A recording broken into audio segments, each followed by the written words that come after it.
ಸ್ನೇಹಿತರೆ ನಮಸ್ಕಾರ.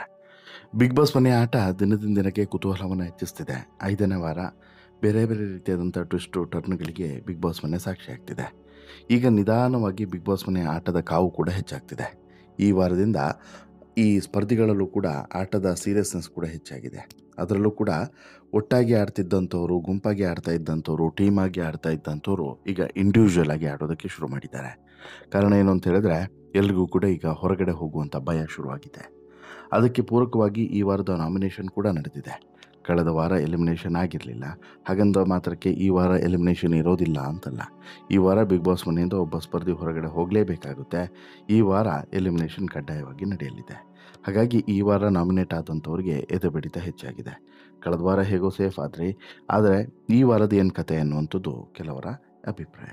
ಹಾಗಾದರೆ ಬಿಗ್ ಬಾಸ್ ಮನೆಯಲ್ಲಿ ಈ ವಾರ ಯಾರೆಲ್ಲ ನಾಮಿನೇಟ್ ಆಗಿದ್ದಾರೆ, ಇದರಲ್ಲಿ ಯಾರು ವೀಕ್, ಯಾರು ಸ್ಟ್ರಾಂಗ್ ಇದ್ದಾರೆ, ಯಾರು ಹೊರಗಡೆ ಹೋಗ್ಬೋದು, ಯಾರು ಉಳಿದುಕೊಳ್ಬೋದು ನೋಡ್ತಾ ಹೋಗೋಣ. ಅದಕ್ಕಿಂತ ಮುಂಚೆ ನೀವಿನ್ನೂ ಕೂಡ ನಮ್ಮ ಚಾನಲನ್ನು ಸಬ್ಸ್ಕ್ರೈಬ್ ಮಾಡಿಲ್ಲ ಅಂದರೆ ದಯವಿಟ್ಟು ಕೂಡಲೇ ಸಬ್ಸ್ಕ್ರೈಬ್ ಮಾಡಿ ಸ್ನೇಹಿತರೆ. ನೋಡಿ, ಬಿಗ್ ಬಾಸ್ ಮನೆಯಲ್ಲಿರುವಂಥ ಅಷ್ಟೋ ಜನರು ಕೂಡ ಇವತ್ತಿಗೆ ಸೀರಿಯಸ್ ಆಗಿದ್ದಾರೆ. ಬಿಗ್ ಬಾಸ್ ಮನೆಯಲ್ಲಿ ತಮ್ಮ ಆಟದ ಶೈಲಿಯನ್ನು ಬದಲಾಯಿಸಿಕೊಂಡಿದ್ದಾರೆ. ಬಿಗ್ ಬಾಸ್ ಮನೆಯಲ್ಲಿ ಏನೋ ಒಂದು ಮಾಡಬೇಕು ಅನ್ನುವಂತಹ ಒಂದು ಚಾಲೆಂಜನ್ನು ಹಾಕಿಕೊಂಡಿದ್ದಾರೆ. ಕಾರಣ 5ನೇ ವಾರಕ್ಕೆ ಬಿಗ್ ಬಾಸ್ ಮನೆಯ ಆಟದ ಸೀರಿಯಸ್ನೆಸ್ ಹೆಚ್ಚಾಗಿದೆ. ಇಷ್ಟು ದಿನಗಳ ಕಾಲ ಇದ್ದಂಥ ಸೀರಿಯಸ್ನೆಸ್ಗೂ ಈಗ ಇರುವಂಥ ಸೀರಿಯಸ್ನೆಸ್ಗೂ ಅಜಗಜಾಂತರ ವ್ಯತ್ಯಾಸ ಇದೆ. ಬಿಗ್ ಬಾಸ್ ಮನೆಯಲ್ಲಿರುವಂಥ ಅಷ್ಟೂ ಜನ ಸ್ಪರ್ಧಿಗಳು ಕೂಡ ಈಗ ಬಿಗ್ ಬಾಸ್ ಮನೆಯಲ್ಲಿ ಉಳಿದುಕೊಳ್ಳೋದಕ್ಕೆ ಏನೆಲ್ಲ ಸ್ಟ್ರಾಟಜಿಗಳನ್ನು ಮಾಡಬೇಕು ಅನ್ನುವಂತಹ ನಿರಂತರವಾದಂಥ ಪ್ರಯತ್ನವನ್ನು ಮಾಡ್ತಾ ಇದ್ದಾರೆ. ಬಿಗ್ ಬಾಸ್ ಮನೆಯಲ್ಲಿರುವಂಥ ಸ್ಪರ್ಧಿಗಳಿಗೆ ಈ ಕುರಿತು ಭಾರಿ ಟೆನ್ಷನ್ ಕೂಡ ಇದೆ. ಏನಾಗುತ್ತಪ್ಪ, ಆಗಬಹುದಪ್ಪ, ಈ ರೀತಿಯಾದಂಥ ಟೆನ್ಷನ್ಸ್ಗಳು. ಹಾಗೆ ನೋಡಿದ್ರೆ ಬಿಗ್ ಬಾಸ್ನಿಂದ ಈ ವಾರ ಹೊರ ಹೋಗೋದಕ್ಕೆ ಒಟ್ಟು 8 ಸ್ಪರ್ಧಿಗಳು ನಾಮಿನೇಟ್ ಆಗಿದ್ದಾರೆ. ನಾಮಿನೇಷನ್ ಆದವರು, ನಾಮಿನೇಟ್ ತೂಗುಗತಿಯಲ್ಲಿ ಇರುವಂಥವರು ಇವರು ಅಷ್ಟು ಜನರು ಕೂಡ ಕಳೆದ ಸಂಚಿಕೆಯಲ್ಲೂ ಕೂಡ, ಅಂದರೆ ಕಳೆದ ವಾರನೂ ಕೂಡ ನಾಮಿನೇಟ್ ಆಗಿದ್ದರು. ಅದರ ಹಿಂದಿನ ವಾರನೂ ಕೂಡ ನಾಮಿನೇಟ್ ಆಗಿದ್ದರು ಬಹುತೇಕ ಸ್ಪರ್ಧಿಗಳು. ಆದರೆ ಒಂದಷ್ಟು ಜನ ಸ್ಪರ್ಧಿಗಳದ್ದು ಹೊಸ ಸೇರ್ಪಡೆ. ಈಗ ಇವರಿಷ್ಟು ಜನರಲ್ಲಿ ಯಾರು ಹೊರಗಡೆ ಹೋಗ್ತಾರೆ, ಯಾರು ಹೊರಗಡೆ ಹೋಗೋದಿಲ್ಲ ಅನ್ನುವಂಥದ್ದು ಮೊದಲ ವಿಚಾರ. ಮತ್ತು ಆಯ್ಕೆಯ ಸಂಬಂಧನೂ ಕೂಡ ಸಾಕಷ್ಟು ಚರ್ಚೆಗಳು ಇದ್ದಾವೆ.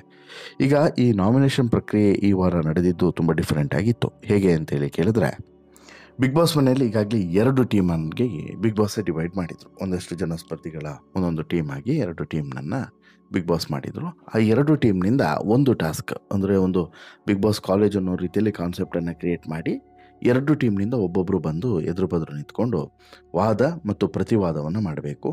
ಆ ರೀತಿ ವಾದ ಮತ್ತು ಪ್ರತಿವಾದವನ್ನು ಮಾಡುವಂಥ ಸಂದರ್ಭದಲ್ಲಿ ತಾವು ಬಿಗ್ ಬಾಸ್ ಮನೆಯಲ್ಲಿರೋದಕ್ಕೆ ಮತ್ತೊಬ್ಬ ಸ್ಪರ್ಧಿಗಿಂತ ಯಾಕೆ ಉತ್ತಮ ಅನ್ನುವಂತಹ ಪಾಯಿಂಟನ್ನು ಎತ್ತಿ ಹಿಡಿಬೇಕು ಅನ್ನುವಂಥ ವಿಚಾರ. ಹೀಗೆ ಎತ್ತಿ ಹಿಡಿಯುವಂಥ ವಿಚಾರದಲ್ಲಿ ಮತ್ತು ಡಿಸ್ಕಷನ್ ನಡೆಯುವಂಥ ವಿಚಾರದಲ್ಲಿ ನಂತರ ಕೊನೆಗೆ ಈ ಜಡ್ಜ್ಮೆಂಟನ್ನು ಕೊಡುವಂಥ ಸಂದರ್ಭದಲ್ಲಿ ತುಂಬ ಅಲರ್ಟ್ ಆಗಿರಬೇಕು. ಯಾರು ಈ ಒಂದು ಕಾಂಪಿಟೇಷನ್ನಲ್ಲಿ ಭಾಗಿಯಾಗಿರ್ತಾರೋ ಅಥವಾ ಯಾರು ಈಗ ವಾದ ಪ್ರತಿವಾದ 2 ವಿಚಾರವನ್ನು ಕೂಡ ಮಾತನಾಡ್ತಾರಲ್ಲ, ಮಾತನಾಡುವಂಥ ಸಂದರ್ಭದಲ್ಲಿ ಯಾರ್ದು ತುಂಬ ವ್ಯಾಲಿಡ್ ಇದೆ, ಯಾರ್ದು ತೂಕ ಇದೆ, ಅವರನ್ನು ಗೆಲ್ಲಿಸಬೇಕು, ಯಾರ್ದು ಡೌನ್ ಇದೆ ಅವರನ್ನು ಸೋಲಿಸಬೇಕು. ಹಾಗೆ ಸ್ವತಂತ್ರ ಸ್ಪರ್ಧಿ ನೇರವಾಗಿ ನಾಮಿನೇಟ್ ಕೂಡ ಆಗ್ತಾರೆ ಅನ್ನುವಂಥದ್ದು. ಆ ರೀತಿಯಾದಂಥ ಟಾಸ್ಕನ್ನು ಕೊಡಲಾಗಿತ್ತು.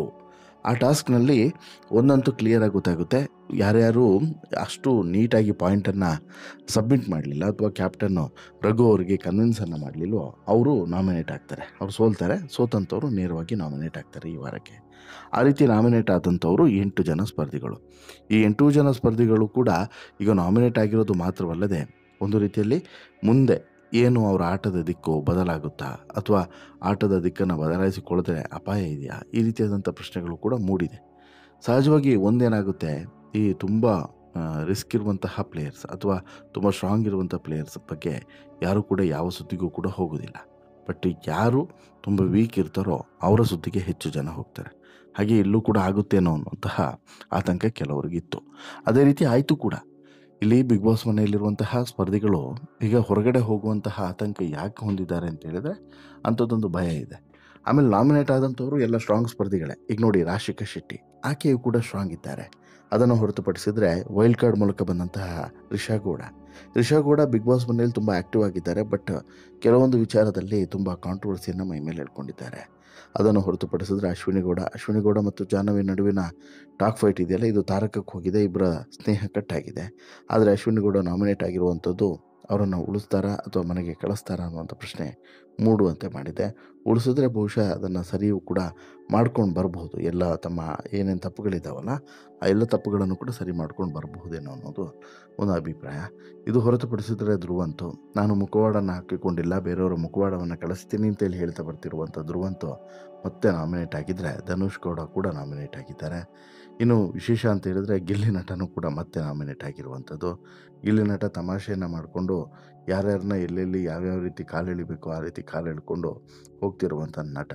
ಈಗ ಗಿಲ್ಲಿ ನಟನಿಗೂ ಕೂಡ ಈಗ ಈ ಸವಾಲು ಎದುರಾಗಿದೆ. ನಾಮಿನೇಷನ್ ಆಗಿದ್ದಾನೆ, ಉಳಿತಾನ ಇಲ್ವಾ ಅನ್ನೋಂಥದ್ದು ಈಗಿರುವಂಥ ಪ್ರಶ್ನೆ. ಅದನ್ನು ಹೊರತುಪಡಿಸಿದ್ರೆ ಮಾಳು ಮಲ್ಲಮ್ಮ ಇವರಿಬ್ಬರಲ್ಲಿ ಯಾರು ಇರ್ತಾರೆ, ಯಾರು ಹೋಗ್ತಾರೆ ಅನ್ನುವಂಥದ್ದು ಈಗ ಗೊತ್ತಾಗಲಿದೆ.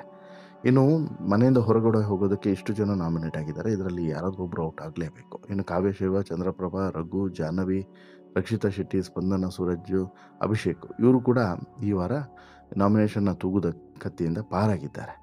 ಆಯಿತಾ, ಇವರಿಷ್ಟು ಜನರು ಕೂಡ ಈಗ ಈ ಬಾರಿಯ ನಾಮಿನೇಷನ್ ಪ್ರಕ್ರಿಯೆಯಿಂದ ಪಾರಾಗಿದ್ದಾರೆ. ಹಾಗಾದರೆ ಈ ವಾರ ಇಷ್ಟು ಜನ ಪಾರಾಗಿದ್ದಾರಲ್ಲ, ಇವರಿಷ್ಟು ಜನ ಮುಂದಿನ ವಾರಕ್ಕೆ ಸೇಫು. ಅಲ್ಲಿ ನೋಡಿ, ಇವರೆಲ್ಲ ಲಕ್ಕಿಗಳು ಅಂತಲೇ ಹೇಳ್ಬೋದು. ಕಾವ್ಯಶಿವ ಆಗಿರ್ಬೋದು, ಚಂದ್ರಪ್ರಭಾ ಆಗಿರ್ಬೋದು, ರಘು ಕ್ಯಾಪ್ಟನ್ ಆಗಿಬಿಟ್ರು, ಹಾಗಾಗಿ ಪಾರಾದರು. ಜಾಹ್ನವಿ ಇಲ್ಲಿ ಅಶ್ವಿನಿ ವಿರುದ್ಧ ಗೆದ್ದರು, ಸೊ ದಟ್ ಅವರು ಪಾರಾದರು. ರಕ್ಷಿತಾ ಶೆಟ್ಟಿ ಇರ್ಬೋದು, ಸ್ಪಂದನ ಇರ್ಬೋದು, ಸೂರಜ್ ಇರ್ಬೋದು, ಅಭಿಷೇಕ್ ಇರ್ಬೋದು, ಇಷ್ಟು ಜನ ಗೆಲ್ಲೋದ್ರ ಮೂಲಕ ನಾಮಿನೇಷನ್ನಿಂದ ಪಾರಾಗಿದ್ದಾರೆ. ಬಟ್ ಹಾಗಂದ ಮಾತ್ರಕ್ಕೆ ಇವರೇನು ಇಲ್ಲೇ ಉಳ್ಕೊಂಡ್ಬಿಡ್ತಾರ ಅದನ್ನು ಕೂಡ ಹೇಳೋಕ್ಕಾಗಲ್ಲ. ಇನ್ನು ಇದರಲ್ಲಿ ಒಂದು ಟ್ವಿಸ್ಟ್ ಇದೆ. ಏನು, 8 ಜನ ನಾಮಿನೇಟ್ ಆಗಿದ್ದಾರಲ್ಲ, ಈ 8 ಜನರಲ್ಲಿ ನಾಮಿನೇಟ್ ಆದಂಥವರಲ್ಲಿ ಈಗ ಯಾರಾದರೂ ಒಬ್ಬರು ಉಳ್ಕೊಳ್ಬೋದು ಅಥವಾ ಯಾರಾದರೂ ಒಬ್ಬರು ಸೇಫ್ ಆಗಬಹುದು ಅನ್ನುವಂಥ ಚರ್ಚೆಗಳು ಕೂಡ ಇದ್ದಾವೆ. ಹೇಗೆ ಅಂತೇಳಿ ಕೇಳ್ತೀರಾ? ಈಗ ನೋಡಿ, ಇನ್ನೂ ಕೂಡ ಈ ನಾಮಿನೇಷನ್ ಪ್ರಕ್ರಿಯೆ ನಡೆಯೋದಕ್ಕೆ ಸಾಕಷ್ಟು ದಿನಗಳು ಬಾಕಿ ಇದೆ. ಅದರ ನಡುವೆ ಬೇರೆ ಬೇರೆ ಟಾಸ್ಕ್ಗಳನ್ನು ಕೊಡ್ತಾರೆ. ಆ ಟಾಸ್ಕ್ನಲ್ಲಿ ಚೆನ್ನಾಗಿ ಪರ್ಫಾರ್ಮೆನ್ಸನ್ನು ಮಾಡಿದ್ರು ಅಂತ ಹೇಳಿದ್ರೆ ಈ 8 ಜನರಲ್ಲಿ ಒಬ್ಬರು ಇಬ್ಬರು ಉಳ್ಕೊಳ್ಳುವಂಥ ಚಾನ್ಸಸ್ ಇರ್ತದೆ. ಆಗ 6 ಜನ ಮಾತ್ರ ಈ ವಾರ ಹೊರಗಡೆ ಹೋಗೋದಕ್ಕೆ ನಾಮಿನೇಟ್ ಆಗ್ತಾರೆ. ಅಂತಹ ಒಂದು ಅವಕಾಶನೂ ಕೂಡ ಕೊಡಬಹುದು, ಕೊಡದೇನೂ ಕೂಡ ಇರ್ಬೋದು. ಹಾಗಾಗಿ ಕೊನೆ ಕ್ಷಣದಲ್ಲಿ ಏನಾಗುತ್ತೆ ಕಾದು ನೋಡಬೇಕು. ಒಟ್ಟಾರೆ ನಿಮಗೇನು ಅನಿಸುತ್ತೆ ಸ್ನೇಹಿತರೆ, ಈ ನಾಮಿನೇಷನ್ ಆದಂತಹ 8 ಜನ ಏನಿದ್ದಾರೆ? ಇನ್ನೊಮ್ಮೆ ಹೇಳ್ತೀನಿ ನೋಡಿ: ರಾಶಿಕಾ, ರಿಷಾಗೌಡ, ಅಶ್ವಿನಿ, ಧ್ರುವಂತು, ಧನುಷು, ಗಿಲ್ಲಿ ನಟ, ಮಾಳು, ಮಲ್ಲಮ್ಮ ಇಷ್ಟು ಜನ ನಾಮಿನೇಟ್ ಆಗಿದ್ದಾರಲ್ಲ, ಇವರಿಷ್ಟರಲ್ಲಿ ಯಾರು ಉಳಿಬೋದು, ಯಾರು ಹೋಗ್ಬೋದು ಈ ವಾರ ಅಂತೇಳಿ ಅನಿಸುತ್ತೆ? ದಯವಿಟ್ಟು ನಿಮ್ಮ ಅಭಿಪ್ರಾಯವನ್ನು ಕಮೆಂಟ್ ಮಾಡಿ ತಿಳಿಸಿ. ಜೊತೆಗೆ ಈ ಸ್ಟೋರಿ ಇಷ್ಟ ಆಯಿತು ಅಂತ ಹೇಳಿದ್ರೆ ಲೈಕ್ ಮಾಡಿ, ಶೇರ್ ಮಾಡಿ, ಚಾನಲ್ಗೆ ಸಬ್ಸ್ಕ್ರೈಬ್ ಆಗೋದನ್ನು ಮರಿಬೇಡಿ.